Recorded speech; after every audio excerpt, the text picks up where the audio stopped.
አሁን የምገኝበት ቦታ እንግዲህ በደብረ ብርሃን ከተማ ውስጥ ተፈናቃዮችን ተቀብለው ከሚያስተናግዱ 6 ካምፖች ውስጥ ቻይና ካምፕ በሚባለው ቦታ ነው የምንገኘው። እንደምትመለከቱት እንግዲህ በርካታ ሼዶች ያሉበት ቦታ ነው። ይህ ሼድ ካሁን ቀደም ፋብሪካ የነበረ ነገር ግን በጊዜያዊነት ስራውን አቁሞ ተፈናቃዮችን እንዲያስተናግድ የተደረገ ስፍራ ነው። ውስጡ ምን ይመስላል፣ በሼዶች ውስጥ ምን ያክል ተፈናቃዮች አሉ የሚለውን ደግሞ ገብተን አብረን የምንመለከት ይሆናል።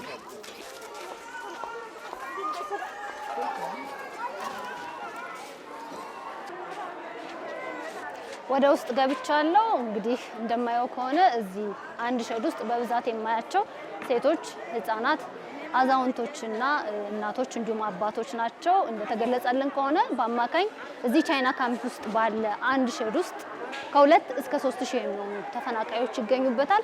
ይህ ማለት እንግዲህ እጅግ በተፋፈገ ሁኔታ ውስጥ ለበሽታ በሚያጋልጥ ሁኔታ ውስጥ ምቹ ባልሆነ ሁኔታ ውስጥ ነው እየኖሩ ያሉት። እስኪ ህይወታቸው ምን ይመስላል የሚለውን ደግሞ 1-2 ተፈናቃዮችን አናግራለሁ ማለት ነው።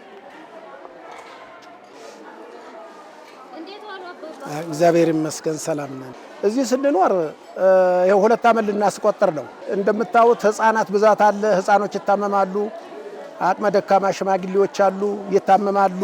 እኛ ለምሳሌ እንደ ራሴ እንደ ጓደኞቼ ስመለከት እንደ አቅማችን እኛ ብዙ ድሆች የምንረዳ ደካማ የምንረዳ ብዙ በጎ አድራጎትን የምናደርግ ሰው ነበር።